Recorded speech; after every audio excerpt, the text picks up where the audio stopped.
proklamasi kami, bangsa Indonesia, dengan ini menyatakan kemerdekaan Indonesia. Hal-hal yang mengenai pemindahan kekuasaan dan lain-lain diselenggarakan dengan cara saksama dan dalam tempo yang sesingkat-singkat.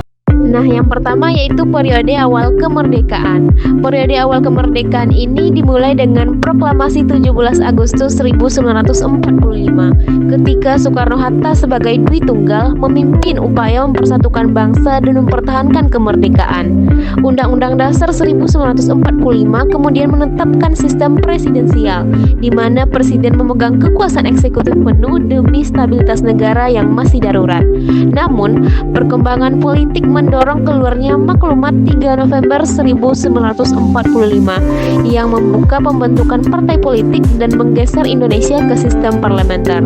Perubahan ini bertujuan menghapus kesan sebagai warisan Jepang dan memberi ruang partisipasi politik rakyat.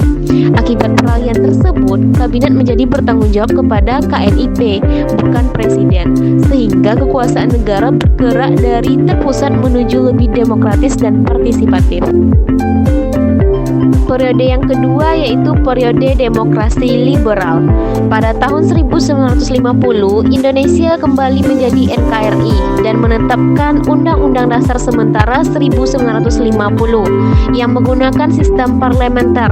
Dalam sistem ini, presiden hanya berperan sebagai kepala negara simbolis, sedangkan kekuasaan pemerintahan dijalankan kabinet yang dipimpin Perdana Menteri dan bertanggung jawab kepada DPR.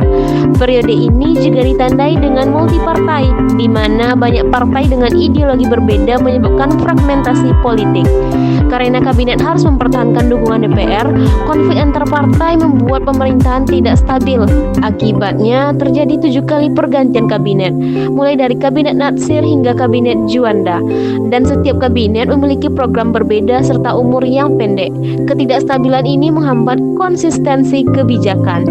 Dampaknya, kondisi politik menjadi kacau, seperti perpecahan antar partai, ketegangan sipil militer, serta munculnya pemberontakan daerah seperti DITII, PRRI, dan Permesta. Dalam ekonomi, pembangunan tidak berjalan baik, inflasi meningkat, dan defisit membesar. Ketidakmampuan sistem parlementer dan multipartai menjaga stabilitas akhirnya memunculkan kekecewaan publik dan mendorong Presiden Soekarno mengeluarkan Dekret Presiden 5 Juli 1959. Nah, Dekret Presiden 5 Juli 1959 ini lahir akibat krisis politik selama era demokrasi liberal. Sistem parlementer dan multipartai membuat kabinet sering jatuh, sehingga pemerintahan tidak stabil dan pembangunan tidak berjalan. Selain itu, konstituante hasil pemilu 1955 gagal menyusun undang-undang dasar baru karena perbedaan ideologis yang tajam, sehingga negara masuk keadaan darurat konstitusional. Untuk memulihkan stabilitas, maka Presiden Soekarno mengeluarkan Dekret 5 Juli 1959 yang berisi 3 keputusan utama.